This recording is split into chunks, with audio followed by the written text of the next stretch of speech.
Pai, Filho e Jesus. Amém.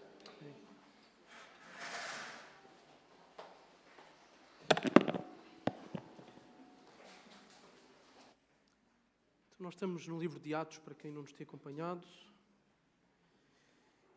E nós hoje teremos 2 episódios interessantes, paralelos, semelhantes, que se encontra na secção do livro de Atos, que é onde nós estamos agora, que narra o trabalho de Paulo, do apóstolo Paulo, narra o trabalho da sua equipa na Grécia, na Macedónia. Então nós vimos que eles chegaram à Grécia, e isto num movimento cada vez mais excêntrico, portanto que se vai afastando cada vez mais de onde a igreja se iniciou inicialmente, passa a redundância, em Jerusalém, e a igreja então tem ido cada vez mais para fora, proclamando o Evangelho, também na sequência da obediência àquilo que Jesus tinha pedido dos seus discípulos para irem pregar o Evangelho em Jerusalém, na Judeia, Samaria e até aos confins da terra. E no texto anterior que nós vimos, para aqueles que estiveram cá na semana passada, Lucas relatou o trabalho missionário de Paulo e da sua equipa numa cidade chamada Filipos, em Filipos. E agora nós vamos ver o relato da proclamação do Evangelho em 2 outras cidades. Uma delas aparece mencionada é uma das epístolas, é uma das cidades para as quais Paulo escreve uma carta para a igreja que lá está. É Tessalónica. E a outra, também bem conhecida por causa da atitude das pessoas dessa cidade, Bereia. Tessalónica e Bereia são as cidades onde nós vamos focar a nossa atenção hoje. E o trabalho missionário aqui nestes lugares terá acontecido primeiro em Tessalónica, de outubro a dezembro, portanto 3 meses, no ano 49 depois de Cristo, e em Bereia, de dezembro de 49 depois de Cristo a janeiro de 50. E depois também o que é interessante nós vermos é que poucos meses depois de Paulo ter passado por Tessalónica, Paulo aqui vai para Atenas e depois ele vai para Corinto. E quando Paulo se encontra em Corinto, poucos meses depois de ter estado em Tessalónica, ele vai escrever a sua primeira carta, a primeira carta do apóstolo Paulo, e é a epístola aos Tessalonicenses. Então Paulo, pouco tempo depois, vai escrever essa carta para os irmãos, para a comunidade que surgiu ali em Tessalónica. E nessa carta vamos poder encontrar informações que confirmam aquilo que Lucas nos relata aqui em Atos e que também nos dão mais informações. No texto que nós hoje vamos ler vamos ver enfatizada a centralidade e a autoridade das Escrituras na pregação do Evangelho, para que existam conversões. Então, a centralidade e a autoridade das Escrituras para que, a partir da proclamação do Evangelho, possa haver conversões.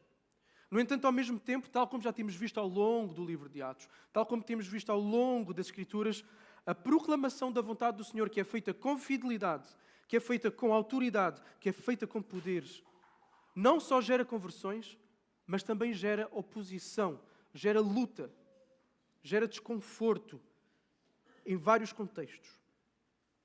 E nós vamos ver novamente a equipa missionária a ser alvo de perseguição. Fazer missões, como em muitos lugares do mundo, tem riscos. E nós vamos ver esta equipa missionária a ser alvo de perseguição uma vez mais. Tal como temos visto os servos fiéis do Senhor a serem alvos de perseguição ao longo das Escrituras e ao longo da história da Igreja. A sofrerem ataques simplesmente porque são fiéis à ordem que receberam de Deus. Porque são fiéis à missão que Deus lhes deu. Mas, no entanto, há um consolo. Há um consolo para os servos fiéis do Senhor que são afligidos. Deus protege-os, Deus cuida deles. E um dos instrumentos principais e primordiais que Deus usa para cuidar dos seus servos que sofrem ataques é a comunidade de fé, é a igreja local. É isso que nós teremos no nosso texto hoje. Então vamos lá, Atos capítulo 17. E primeiro leremos dos versículos 1 a 9.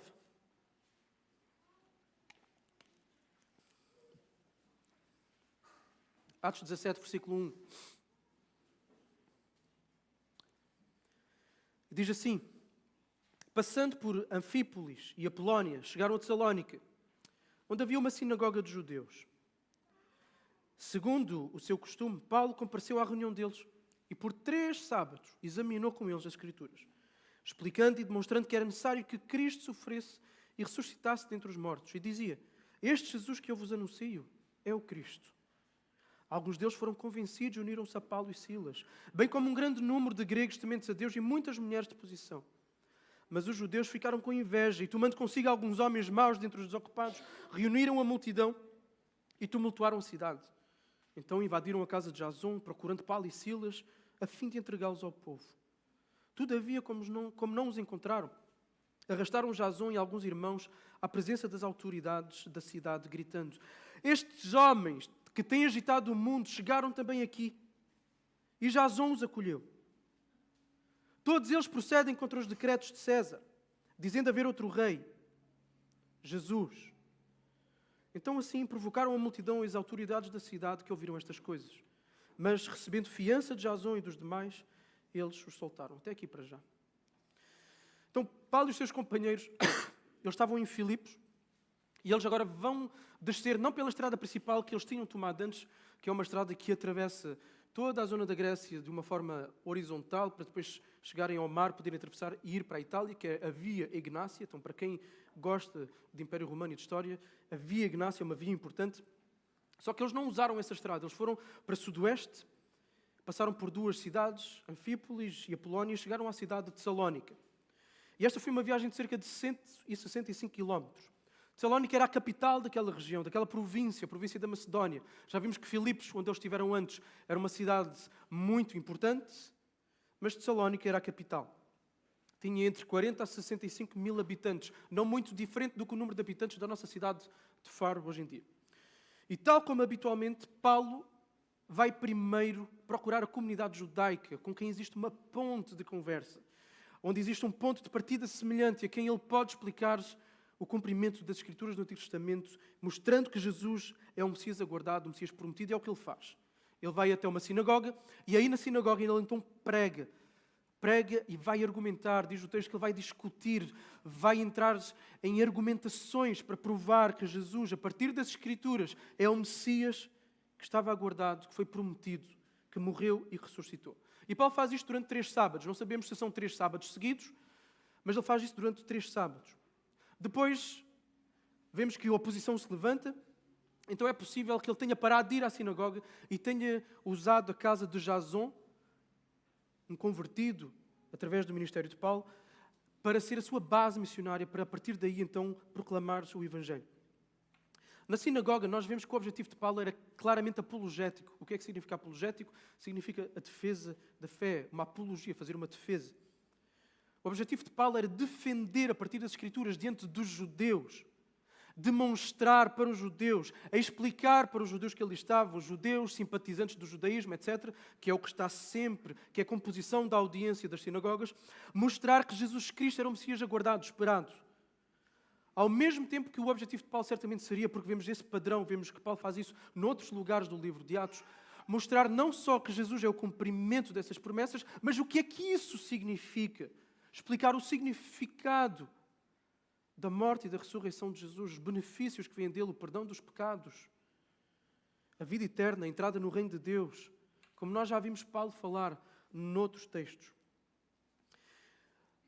E o ministério de Paulo, a argumentação de Paulo vai ser eficaz. Depois de ouvirem a argumentação de Paulo a partir das Escrituras acerca de Jesus como Messias, sofredor e ressurreto, algumas pessoas da comunidade são persuadidas, são convencidas. Ou seja, elas creem em Jesus para perdão dos seus pecados. Elas creem na mensagem que Paulo está a apresentar. Elas são convencidas a partir das Escrituras. Então Deus convenceu estas pessoas a partir da sua própria palavra para seguirem Cristo. E depois essas pessoas uniram-se a Paulo e Silas. E o verbo uniram-se podia estar traduzido de uma outra forma, podia estar traduzido porque está na voz passiva, podia estar traduzido por foram unidos, ou seja, a voz passiva é quando o sujeito sofre a ação e não quando ele pratica a ação. Então eles aqui sofreram a ação, eles foram unidos à igreja, foram unidos aos crentes, apontando também aqui para a iniciativa divina, não só em convencer, porque eles foram convencidos, também está na voz passiva, não está na voz ativa, está na voz passiva, eles foram convencidos, agora eles foram unidos à igreja, foram unidos ao povo de Deus, à comunidade dos crentes. E Lucas destaca então 3 grupos de pessoas que creram em Cristo. Judeus da sinagoga, gregos que frequentavam as reuniões da sinagoga, pessoas tementes a Deus, simpatizantes do judaísmo, e um outro grupo, mulheres proeminentes, mulheres da alta sociedade tessalonicense. E agora, embora Paulo não nos diga nada sobre o ministério, embora Lucas não nos diga nada sobre o ministério de Paulo fora da sinagoga, a partir da carta que Paulo escreveu aos Tessalonicenses, que eu vos falei há pouco, nós percebemos que a maioria dos crentes de Tessalónica eram idólatras, tinham práticas de idolatria. Portanto, isso significava que não seriam judeus, nem pessoas tementes a Deus que fossem gregos, mas pessoas de fora, gregos, com as suas práticas religiosas. Por isso é possível que Lucas não tenha relatado o trabalho fora da sinagoga e apenas tenha focado o trabalho dentro da sinagoga. Então, Paulo certamente estará envolvido em pregação junto de gregos no mercado, entre os sábados, nos outros dias, que é o que nós vamos ver Paulo fazer depois em Atenas. Paulo vai pregar, não numa sinagoga, mas vai pregar lá diante do panteão de deuses dos gregos. Agora, a oposição dos judeus levanta-se. Não demora para se fazer sentir. Qual é a motivação desta oposição? Inveja.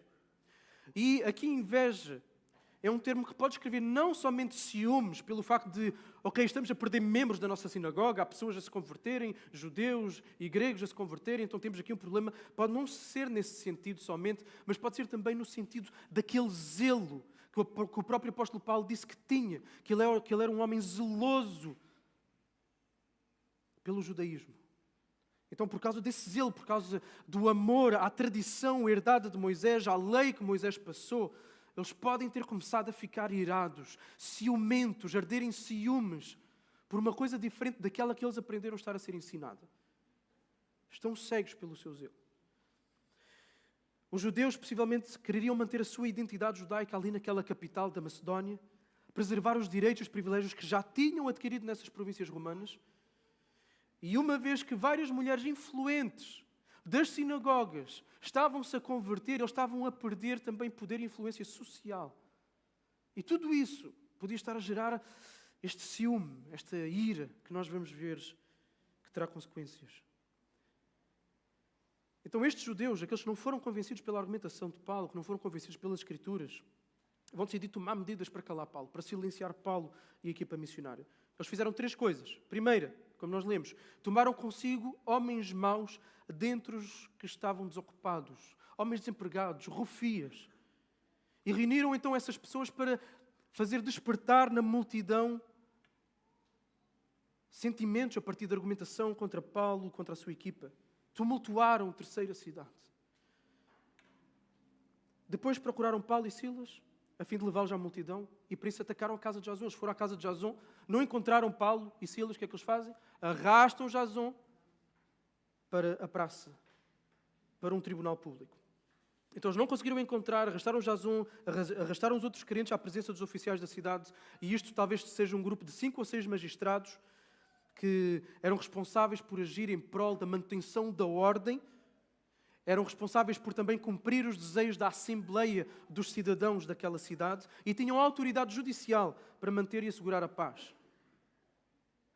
Para que não fosse necessário as autoridades romanas intervirem. Eram pessoas locais a quem era delegada a autoridade por parte do Império e eles tinham que gerir e manter a ordem. E eles vão trazer acusações. E a acusação que eles trazem contra Paulo, contra Silas, mas não só contra eles, também contra Jason e os demais crentes, consiste em 2 alegações. 2 alegações. Na primeira alegação, Paulo e Silas são acusados de serem agitadores que desestabilizavam o mundo noutras regiões do Império e agora estavam ali a fazer a mesma coisa. Agitam o mundo, causam tumulto. E o facto é que, onde quer que Paulo pregava o Evangelho, problemas surgiriam sempre por causa da oposição.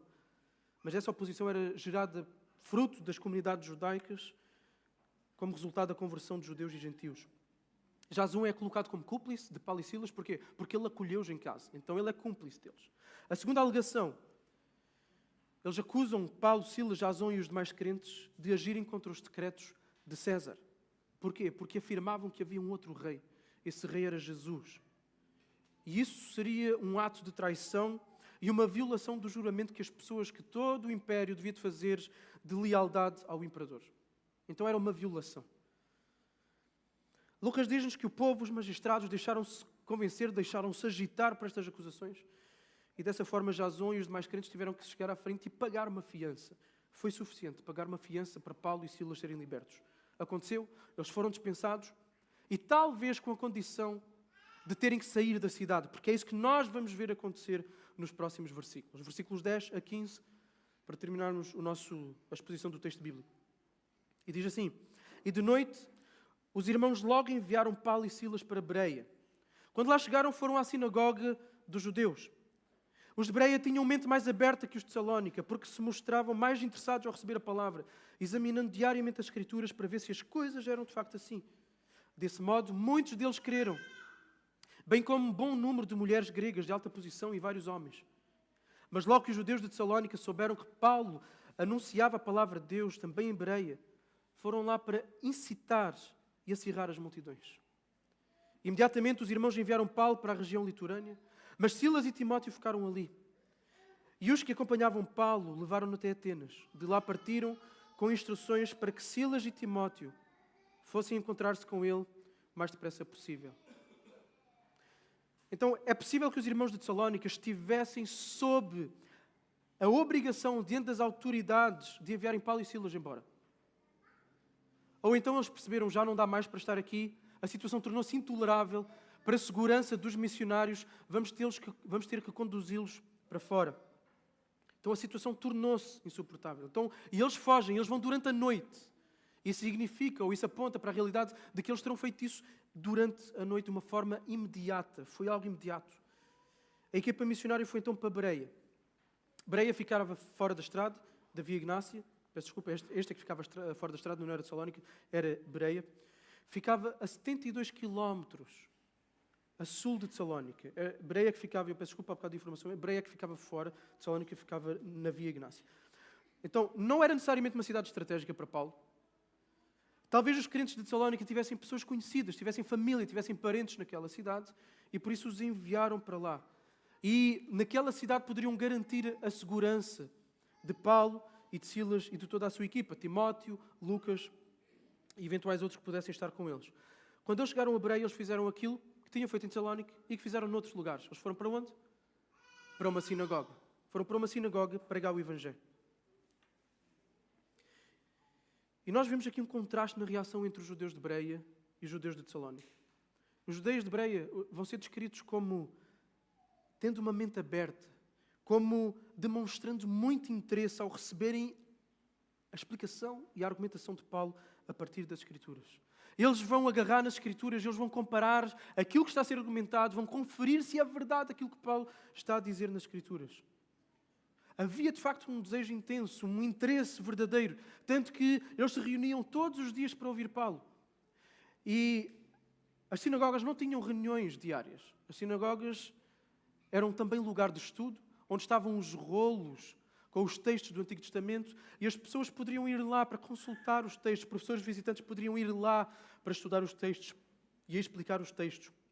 Então é possível que eles tenham ido lá exatamente para discutir, para continuar aquilo que Paulo falava durante a semana. Então eles estavam a ir lá todos os dias para ouvir o apóstolo Paulo.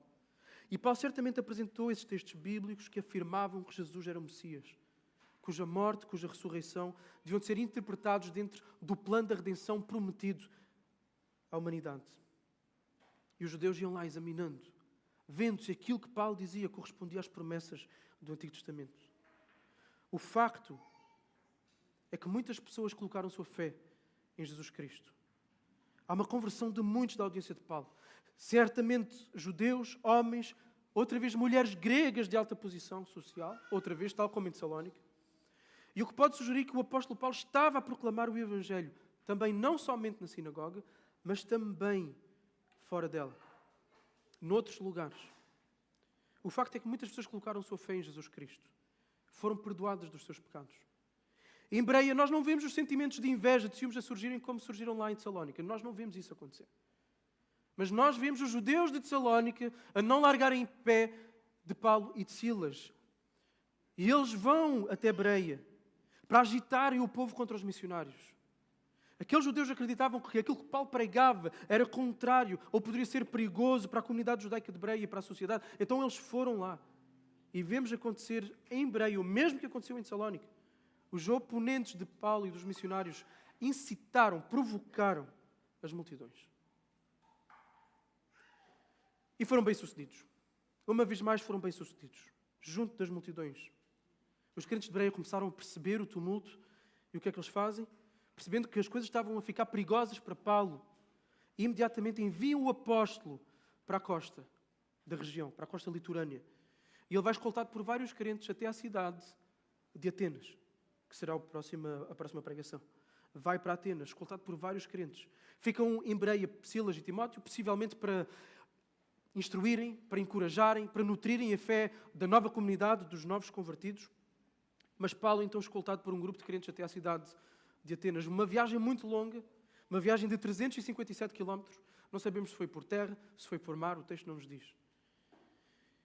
Tal como os judeus convertidos de Salónica terão apresentado Paulo aos judeus de Bereia, quando ele teve que fugir de Salónica, eles foram lá e apresentaram Paulo àquela comunidade judaica. Agora são os judeus convertidos de Bereia que vão apresentar Paulo e os missionários à comunidade de Atenas. Mais tarde, quando eles chegam lá, eles voltam, e quando os crentes que acompanharam o apóstolo voltam para Bereia, eles pedem a Silas e a Timóteo que se juntem com a maior brevidade possível a Paulo em Atenas. Agora, é possível que isso não tenha acontecido, que eles não se tenham juntado a ele em Atenas. De acordo com Atos 18:5, é só em Corinto que Silas e Timóteo se vão juntar a Paulo, ou seja, depois da cidade de Atenas. Pode ser que eles tenham viajado para Atenas e Paulo já não estivesse lá e eles tivessem sido encaminhados para a próxima cidade, para a cidade de Corinto. Então, nesta fase do relato de Lucas, nós estamos a ver como o Evangelho vai impactando cada vez mais o mundo greco-romano. Vai, de facto, agitando a sociedade. Agitou em Jerusalém e foi agitando ali na zona à volta, e agora na Europa também começa a trazer agitação. O mundo está a ser agitado por estes homens, pela mensagem destes homens. E através de várias narrativas como aquela que nós lemos hoje, Lucas mostra como é que o mundo, no caso greco-romano, dentro da Europa, reagiu à proclamação do Evangelho. Lucas vai também mostrar que o padrão de missão de Paulo é o mesmo. Primeiro vai às sinagogas. E Lucas também nos mostra a oposição que é continuamente levantada contra os missionários. Nestes primeiros versículos do capítulo 17, versículos 15, temos o relato do primeiro trabalho missionário de Paulo e dos seus colegas em Salónica, primeiramente, em que primeiro descreve a proclamação do Evangelho numa sinagoga durante 3 sábados, conversões de pessoas, de judeus, mas vemos um grupo de judeus que não se converte e que persegue Paulo. No segundo episódio, temos um episódio semelhante. Paulo e Silas e a sua equipa vão a uma sinagoga, pregam o Evangelho lá, pessoas se convertem e a perseguição se levanta. Não a partir de Bereia, mas a partir de Tessalónica. Neste relato, nós temos também contrastes da resposta de duas comunidades. Contrastes. Respostas diferentes à pregação do Evangelho. A de Tessalónica e a de Bereia. A resposta da comunidade de Bereia destaca-se porque eles examinaram as Escrituras. Porque eles tiveram interesse em ouvir e em verificar se aquilo que era dito era verdade. Sim, converteram-se pessoas, converteram-se judeus em Tessalónica, mas uma boa parte da comunidade se levantou contra Paulo. E nós não vemos isso acontecer em Bereia. E aquilo que estes 2 episódios enfatizam, e é aqui que vamos chegando à ideia central do nosso texto, o que estes 2 episódios enfatizam é como a centralidade das Escrituras são fundamentais para a apresentação do Evangelho e que elas são um meio que Deus usa para converter pecadores. Ao mesmo tempo, mostra-nos a centralidade das Escrituras para a conversão de pecadores, mas mostra também a presença constante de oposição por parte de quem rejeita Deus. No entanto, podemos também ver a presença consoladora, apoiadora da comunidade cristã junto daqueles que estão a sofrer oposição. Ou seja, a ideia principal, a pregação do Evangelho a partir das Escrituras gera conversões, mas também atrai oposição. No entanto, Deus renova e cuida e guia aqueles que são perseguidos por causa da sua fé, aqueles que são provados por causa da sua fé, aqueles que são tentados por causa da sua fé. Ele cuida e protege-os através da família da fé, através da igreja local. Então vamos a cada um destes 3 pontos. Primeiro, a centralidade das Escrituras. Nós vemos a centralidade das Escrituras nos 2 episódios. Em primeiro lugar, nós vemos como Paulo discutia com eles a partir das Escrituras para provar que Jesus era o Cristo. Em Bereia, Paulo fez a mesma coisa, a partir das Escrituras. Mas em Bereia temos mais um elemento. Os bereanos iam às Escrituras para conferir se aquilo que estava a ser dito era verdade. Então as Escrituras, a proclamação de Cristo como aquele que haveria de sofrer, de morrer, de ressuscitar, é feita a partir das Escrituras, é feita a partir da Bíblia. O assunto da mensagem de Paulo a partir das Escrituras é Jesus. Vemos isso também. O assunto é o Evangelho. O assunto é a pessoa de Cristo, é o Messias que sofreu, ressuscitou dos mortos. Esta é a mensagem que salva. Porquê? Porque esta é a mensagem que leva o leitor, o ouvinte, àquilo que salva e que está contido nas Escrituras. Aquilo que é Ele próprio, a palavra, aquilo que é o Verbo, Jesus Cristo, o Cordeiro de Deus que tira o pecado do mundo. Essa foi a mensagem de Pedro em Jerusalém, depois de Jesus ter ascendido aos céus. Lucas, em Atos 2, mostra-nos como Pedro usou várias referências do Antigo Testamento, alusões do Antigo Testamento, para mostrar aos seus ouvintes que Jesus era o Messias prometido e que eles crucificaram e mataram. E o coração deles, qual é que foi a reação deles? O coração deles compungiu-se e eles perguntaram o que é que havemos de fazer. E Pedro respondeu, arrependam-se e sejam batizados. Foi o que nós vimos Paulo fazer também em Antioquia, em que Lucas nos mostra o conteúdo de Paulo, em Atos capítulo 13. A igreja neotestamentária proclamou as boas notícias que há em Jesus, crucificado, ressurreto, ascendido aos céus, para que dessa forma pecadores possam ser perdoados dos seus pecados, encontrem salvação, recebam o Espírito de Deus e a vida eterna. Foi esta a mensagem que foi usada para persuadir judeus, foi esta a mensagem que foi usada para persuadir gentios. Foi esta a mensagem que virou o mundo do avesso, que virou o Império Romano do avesso e ao longo dos séculos tem transformado sociedades inteiras, histórias de vida. É a mensagem de que Jesus é o Salvador. Paulo envolveu-se em conversas, em discussões. Paulo prega, Paulo ensina, Paulo discute, Paulo argumenta. Mas Paulo faz isso tudo através da palavra, ou seja, a palavra nas várias formas, numa conversa, num debate, numa exposição, numa leitura, numa explicação. Na passagem anterior, para aqueles que estiveram cá, nós vimos como Deus abriu o coração de Lídia para as coisas que Paulo falava. Deus abre o coração. O instrumento pelo qual Ele dá fé à pessoa para que a pessoa creia é a palavra de Deus, são as Escrituras. É pela palavra que Deus salva pecadores e é por ela que Deus também edifica a sua igreja. Então, nesse sentido, as Escrituras têm um papel absolutamente fundamental e vital para que haja conversão e para que haja edificação. E por causa disso, nós devemos dar à palavra de Deus o lugar que ela naturalmente ou sobrenaturalmente já tem. O lugar central na nossa vida e na vida da nossa igreja. As Escrituras, a Bíblia. E se tu estás aqui em busca da verdade, se estás em busca de respostas quanto a Deus, quanto à sua vontade, tu só as vais encontrar nas Escrituras. Nas Escrituras.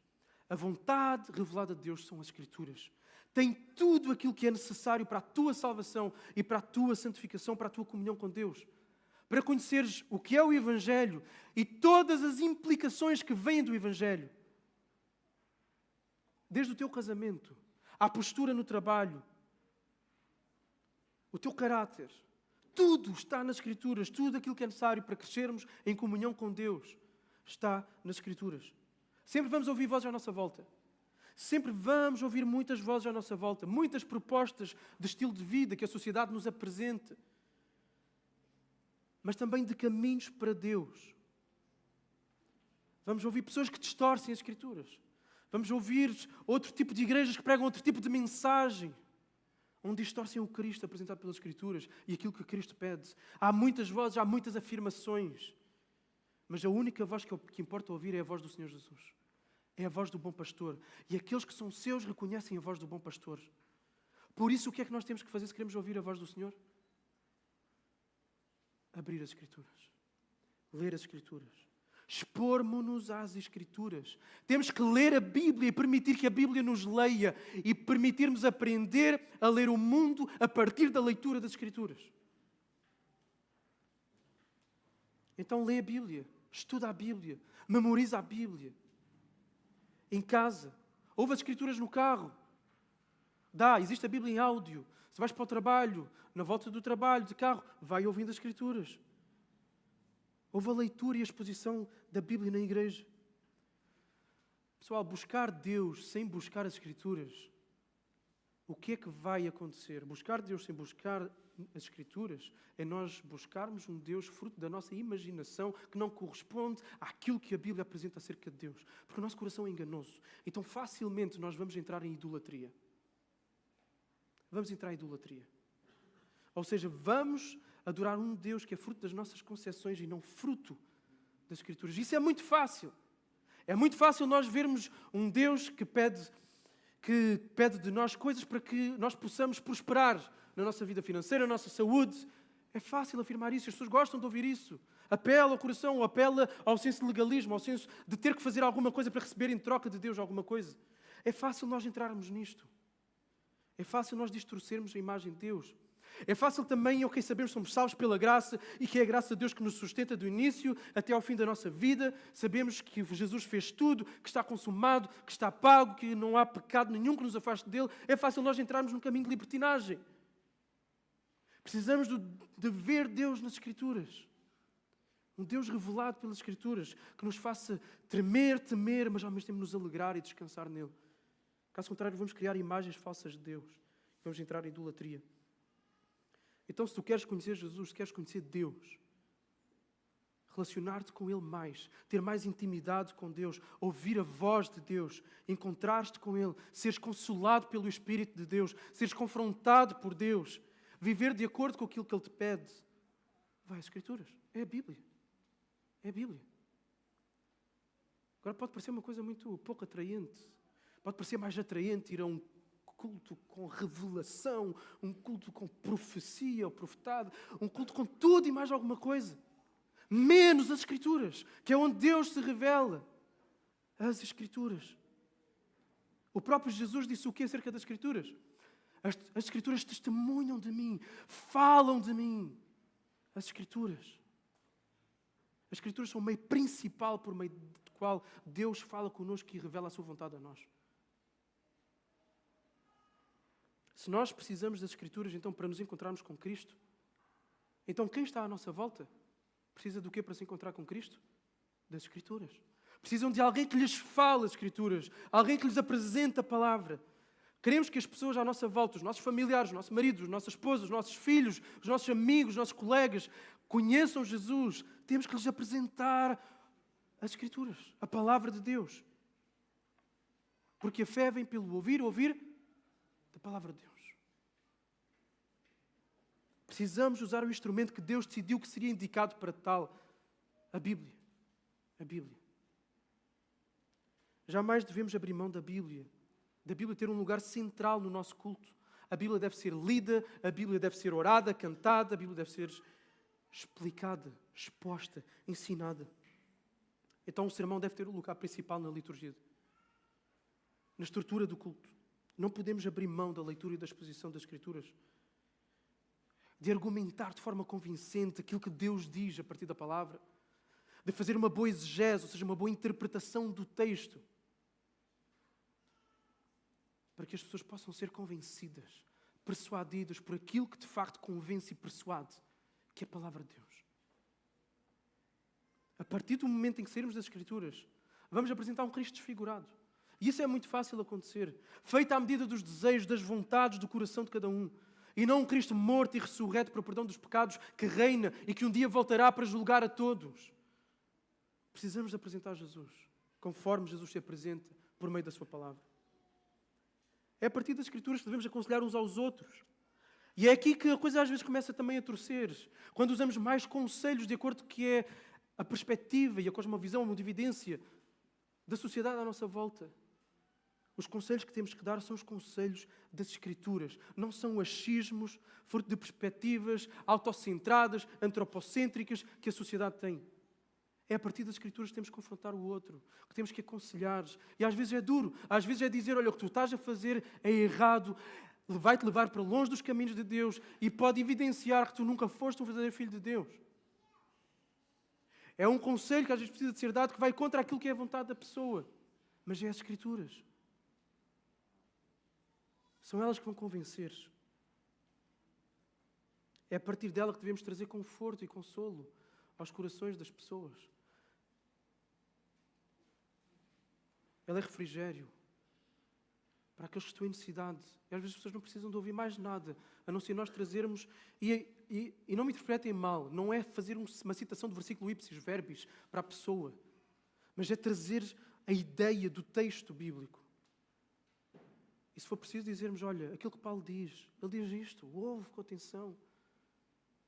Ou aquilo que David diz no seu salmo, o Senhor é o teu pastor. Eu sei que as coisas na tua vida não têm corrido bem, mas não vás por atalhos. Não entres por caminhos de soluções fáceis. O Senhor é o teu pastor. Ele te dará tudo aquilo que tu precisas. Ele cuidará de ti. Ele vai nesse processo difícil e duro de conduzir a pastos verdejantes, a águas tranquilas, à sua própria presença. Estes são os conselhos. Mais do que dizer, vai ficar tudo bem, não te preocupes. Ou deixa lá porque aquela pessoa não sei o quê, não sei o quê. Não, trazer aquilo que de facto vai trazer consolo e aquecer o coração da pessoa. São as Escrituras que nos convencem a abandonar a tristeza e a encontrar a paz. São as Escrituras que nos convencem a abandonar o pecado e a buscar santificação. São as Escrituras que nos convencem a abandonar a ansiedade e a encontrar descanso. São as Escrituras. É a voz de Deus. Pessoal, quando nós falarmos das Escrituras para as pessoas que estão à nossa volta, as pessoas vão ouvir a voz de quem? Não é a minha voz, não é a tua voz. As pessoas vão ouvir a voz de Deus, vão ouvir a voz do bom pastor. E as ovelhas conhecem a voz do seu pastor e seguem a voz do seu pastor. E é por isso que nós temos que falar a palavra de Deus. Para as pessoas ouvirem Deus, para as pessoas serem consoladas, confrontadas, instruídas por Deus. É de Cristo que homens, mulheres, idosos, jovens ou crianças precisam. Por isso, se é de Jesus que as pessoas precisam, é da exposição fiel da Bíblia que as pessoas precisam, nos seus vários formatos. Os vários ministérios da igreja precisam das Escrituras. Sempre feliz, reunião de homens, reunião de mulheres, jabo, crostalks, o que for. A palavra tem que ser sempre o centro desses ministérios. É fácil querer entretenimento para poder atrair mais gente, para segurar as pessoas. As Escrituras têm que estar sempre. E se tu ainda não tens Cristo, então as tuas mãos estão vazias e tu precisas de ser convencido pelas Escrituras. Precisas ser perdoado dos teus pecados, precisas de ser justificado diante do tribunal divino para que recebas nas tuas mãos o dom da vida, o perdão dos pecados, a justificação. E tu podes receber nesta manhã, ao ouvir a voz de Deus através das Escrituras. E se tu tens ouvido, mas ainda não foste convencido, o teu coração ainda não se rendeu, ainda não se abriu, aquilo que tu precisas é de ler a palavra. Lê a Bíblia, lê o Novo Testamento, lê as epístolas. E pede a Deus, Deus, já abre o meu coração através da tua palavra, convence-me. Irmãos, vamos valorizar aquilo que Deus valoriza e aquilo que Deus usa para operar salvação e edificação. As Escrituras. As Escrituras. Preguemos-las, falemos delas, ensinemos-las e construamos a vida da nossa membresia em torno da Escritura para vermos Jesus cada vez mais na nossa comunidade, seja a partir de novas pessoas que se convertem a Jesus, seja a partir de nós que já somos de Jesus, sermos mais parecidos com Ele. Queremos mais de Jesus na nossa igreja, precisamos mais da palavra na nossa igreja. Segundo ponto. Constância da oposição. Ao mesmo tempo que sabemos que as Escrituras são o meio pelo qual Deus opera a conversão no coração das pessoas, saibamos também que a pregação fiel das Escrituras, uma vida que se vai conformando às Escrituras, vai gerar oposição. Oposição constante. Nós vimos no texto anterior como isso aconteceu em Filipos, como o poder social, o poder político e o poder demoníaco se levantou contra o trabalho missionário ali. E no texto de hoje nós vemos como o poder religioso e também novamente o poder social e político se opõe novamente à igreja e à sua mensagem. O inferno crê em Cristo. E esse não é o ponto. O inferno crê em Cristo, mas não se submete a Ele.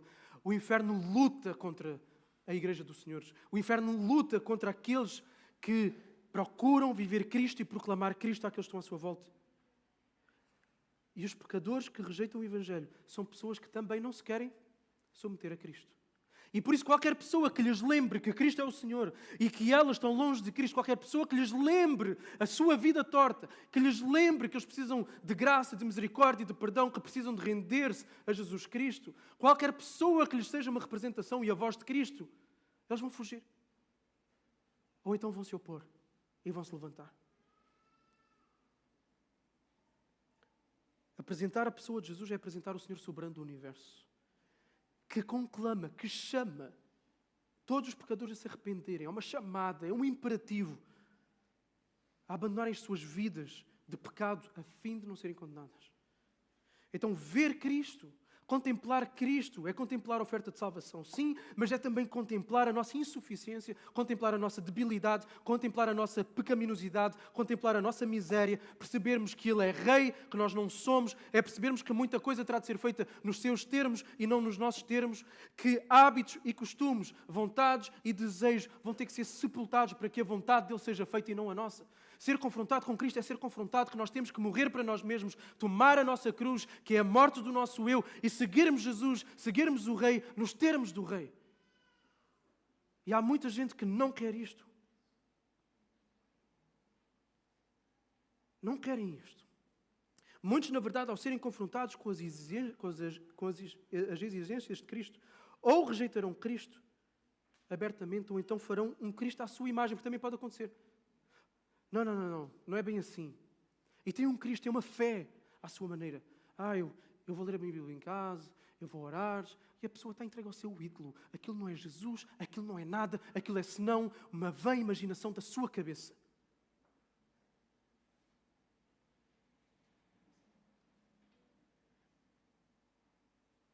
Então muitos vão rejeitar Cristo. E por não quererem abrir mão dos seus caprichos, vão viver as suas vidas em oposição às várias formas, às várias manifestações de Cristo que possa estar à volta deles. Palavra de Deus pregada, um irmão, um amigo que seja crente, um marido que seja crente, uma esposa que seja crente, quem for, tudo aquilo que seja uma representação de Cristo, e eles não aceitam esse senhorio de Cristo, eles vão se opor. Pode ser mais abertamente, menos abertamente, pode ser manifesto de várias formas, mas isso acontece. É certo que nós, ao seguirmos Cristo, que nós, ao falarmos de Cristo, ao pregarmos Cristo, vamos receber oposição. E essa oposição, como nós já temos visto, pode vir de governos, como acontece em alguns países do mundo, onde a igreja cristã é perseguida, mas pode acontecer também em casa com a família, no trabalho, com os patrões, os colegas, e às vezes, infelizmente, por vezes, dentro da própria igreja, como pessoas da igreja. Quanto mais na tua vida viveres Cristo e falares de Cristo, bem podes esperar mais oposição, mais lutas, mais provas do inferno e das pessoas. Quanto mais na nossa igreja crescermos como uma igreja saudável e Cristo for cada vez mais formado no nosso meio e estarmos cada vez mais empenhados em cumprir a missão que Ele nos deu, então não nos admiremos se as provas estiverem aí, constantemente. Se houver oposição, se houver lutas, se houver dificuldades, porque o inferno se levanta e as pessoas se levantam. Então não nos admiremos. Por fim, no meio da oposição, Deus consola os seus. Terceiro ponto, o consolo da comunidade. Deus consola os seus, e uma das formas através dos quais Ele faz isso é através da igreja. Em Tessalónica, Jason hospedou Paulo, e não só aconteceu isso, como Jason e os demais crentes suportaram Paulo pagando a fiança dele, no meio da perseguição que ele estava a passar. Mas os crentes de Tessalónica depois foram levar Paulo em segurança, ou encaminharam-nos para eles irem até Bereia. Em Bereia, os crentes bereanos, quando perceberam a perseguição que estava a levantar e a oposição que estava a levantar, eles quiseram também preservar a segurança de Paulo. E fizeram uma viagem de 714 quilómetros. Ir e voltar até Atenas. Por Paulo, pela equipa missionária. A igreja é uma família. A igreja é um corpo onde os membros estão ligados uns aos outros por um vínculo que é maior do que afetos terrenos, um vínculo que é maior do que ligações sociais, ligações políticas, relações culturais, afinidades de que forma forem, mas pelo vínculo do Espírito Santo, pelo Evangelho. O apóstolo Paulo diz em 1 Coríntios 12:3: pois em um só Espírito todos nós fomos batizados num corpo, quer judeus, quer gregos, quer escravos, quer livres. E a todos nós foi dado beber de um só Espírito. E tal é essa unidade. De tal forma existe esse vínculo sobrenatural entre os membros da igreja que o apóstolo Paulo também disse: se um membro sofre, todos sofrem com ele. Se um deles é honrado, com ele todos se regozijam. Então, entre os verdadeiros membros de Cristo, existe um verdadeiro amor, um verdadeiro senso de responsabilidade uns pelos outros. Então, quando um membro vê outro a sofrer, ele sofre com ele. Ou deveria sofrer com ele. Mas não só sofre, como vai procurar fazer alguma coisa para aliviar o sofrimento, para aliviar a condição em que o outro se encontra. Foi isso que Jesus fez. Este é o Espírito de Cristo. Jesus veio para servir de forma sacrificial. E quem é cristão tem o Espírito de Cristo, tem o mesmo espírito de solidariedade, de compaixão, de misericórdia. Então, se o membro está mal, o resto da comunidade fica mal. Foi isso que Jason fez, foi isso que os crentes de Tessalónica fizeram, foi isso que os crentes de Bereia fizeram, e é o que nós em Faro devemos de fazer uns pelos outros.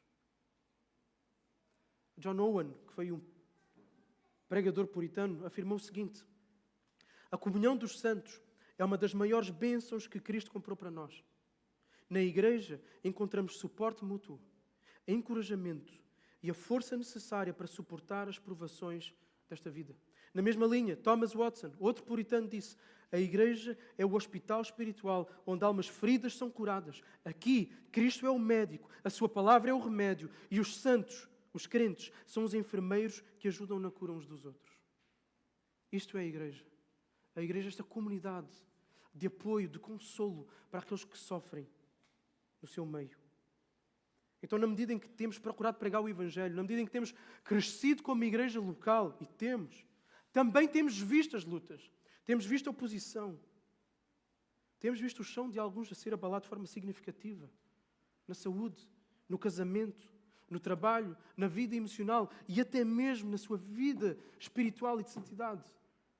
Temos visto acontecer. E a primeira coisa a nós fazermos é nós acolhermos esses que estão em sofrimento. Não podemos virar a cara, não podemos fechar os olhos, não podemos fechar os braços. Sofrer junto com eles, chorar junto com eles, orar com e por eles e fazer tudo o que estiver ao nosso alcance para aliviar e melhorar a condição em que eles se encontrem. Seja uma condição espiritual de sofrimento, uma condição emocional de sofrimento ou uma condição material de sofrimento. E tudo sempre em oração. Porque quando os nossos braços não vão, o braço de Deus vai. E é aí que nós somos chamados como igreja a orar. Então sejamos o consolo de Deus na vida desses que estão a sofrer, a passar por provações e lutas na sua fé, na sua vida. Não sejamos como os amigos de Jó, porque é fácil ser como os amigos de Jó. Se estás a passar por isso, olha, é porque tu estás a colher aquilo que tu semeaste. É porque falhaste aqui, é porque tens tido pecado, é porque não estás a confiar em Deus, é porque, sério, os amigos de Jó tinham a teologia toda certa em muita coisa. Ok? O que esses membros precisam é, no momento de um abraço, de estar ao lado, é de orar e de fazer aquilo que for possível para aliviar o sofrimento. Trazer a voz de Deus para eles. A voz de consolo, de refrigério, de conselho, de orientação, de guia. Nós estamos numa guerra. Para quem não sabia, a vida cristã não é umas férias no Algarve. A vida cristã é uma guerra. É uma guerra espiritual contra o mundo, contra a carne e contra o diabo. E numa guerra há sempre soldados que são feridos. Há sempre soldados feridos. Então, se tu tens visto algum soldado ferido, se sabes que alguém está a precisar de ajuda, de alguém que ama o Senhor e que tem sido um soldado fiel, obviamente ninguém é um soldado perfeito, mas tem sido um soldado fiel, que está neste momento a ser entrincheirado, cercado, vai ter com essa pessoa e permite-te seres usado por Deus na vida dele. Faz isso. Agora, não dá para ter uma percepção de quem é soldado ferido se não se está junto com o exército. Por isso, a vida da igreja é fundamental. Mais do que vir a um culto, mais do que vir uma vez por semana. Estar com a igreja. Conhecer as pessoas, conhecer a realidade das pessoas. As guerras das pessoas. Então, que a nossa igreja, tu e eu, cada um dos membros, possamos ser hospitaleiros. Possamos ser este abraço para acolher quem tem servido ao Rei dos Reis e esteja agora a ser alvo de grande oposição. Possamos abençoar a continuidade da jornada de serviço e dedicação de todos quando se tem entregue a uma vida de obediência e que tem-se entregue e se dedicado a servir a Deus. Vamos ser essas pessoas, porque um dia podemos ser nós a precisar desse apoio e Deus vai usar outros para nos sustentar em nós. Eu concluo. Continuemos como igreja a fazer o que temos feito. Prossigamos, cada um de nós, como igreja, tu na tua vida, na tua batalha, na tua vida cristã, mesmo que as lutas estejam difíceis, mesmo que possas ter caído em pecado, levanta e continua. Mesmo no dia em que está difícil demais e a vontade é ficar na cama, e a vontade é chorar, e a vontade é lamentar, levanta e caminha. Levanta e caminha. Prossigamos na nossa vida individual, na nossa vida como igreja, na missão que Deus nos deu. E que é claro, eu tenho falado aqui, algumas pessoas já têm retido e já têm comentado, 2 E's, os E's da igreja, os 2 E's dos crentes. Quais são? Edificar e evangelizar. Esta é a tua missão como povo de Deus, como filho de Deus. Esta é a nossa missão como igreja. Continua, continua, com lágrimas nos olhos, com os joelhos trôpegos. Continua, continua. E usemos os meios que Deus nos deu para isso. E qual é o meio principal que Deus nos deu para isso? A Bíblia, as Escrituras. Afirmemos, falemos, preguemos o Evangelho a partir das Escrituras. Demos às Escrituras a autoridade que elas têm, a centralidade que elas devem ter, para que a vida daqueles que estão à nossa volta possam ser transformados por Deus. Crentes edificados e perdidos salvos. Simultaneamente, vamos esperar a oposição do inferno. Então não nos admiremos. O pessoal tem comentado, estas lutas têm durado já há bastante tempo na nossa comunidade. Têm durado, é verdade, mas não nos admiremos. Porque o inferno levanta-se. Outras pessoas se levantam quando nós estamos a viver e a proclamar e a obedecer àquilo que a Bíblia pede de nós. Por isso, força. Esperemos a oposição do inferno. Esperemos a oposição e desprezo e abandono daqueles que não querem se conformar à vontade do Senhor de Cristo. Isto vai também acontecer. Pessoas que não aguentam, que não querem mais ouvir a voz do Senhor, que têm o coração duro. Não vão querer mais, vão sair, vão abandonar. Faz parte. Faz parte. Então esperemos que isso aconteça. Mas esperemos também, quando os dias ficarem difíceis por causa dessas lutas, por causa dessa oposição, por causa das decepções, por causa das quedas, fiquemos consolados no instrumento que Deus vai usar para trazer refrigério e renovo para a tua vida. Que não é o isolamento, que não é te fechares em casa no quarto, que não é começares a deixar de estar com as pessoas, é com a igreja. É com a igreja, onde os meios de graça são administrados, onde a palavra é falada, onde as orações são feitas, onde as verdades acerca de quem Deus é e o que Ele faz é cantado e aquilo entra nos nossos corações, onde caminhamos ao lado uns dos outros. É na igreja. Não te isoles. Se tu estás a passar por sofrimento, não te isoles. Nunca. Nunca. Esperemos consolo e conforto da igreja. Mais. Não deixas que o outro se isole também. Ser consolo e conforto para quem tu vês que está a começar a definhar, que está a sofrer oposição, lutas, etc. Então avancemos nesta batalha que nos foi confiada. Avancemos com confiança até vermos Cristo voltar em glória para levar a sua igreja. A igreja que Ele cuida, a igreja que Ele ama, a igreja que Ele nutre. Nós, tu e eu. E mais uma vez digo, se tu ainda não és igreja, se tu ainda não és filho de Deus, deixa-te persuadir pela verdade que Jesus é o único que te pode levar a Deus. Confessa os teus pecados e confia inteiramente naquilo que Jesus fez na cruz no teu lugar. Faz isso nesta manhã. Vamos orar. Senhor Deus, agradecemos-te porque a Tua palavra é viva e ela fala connosco.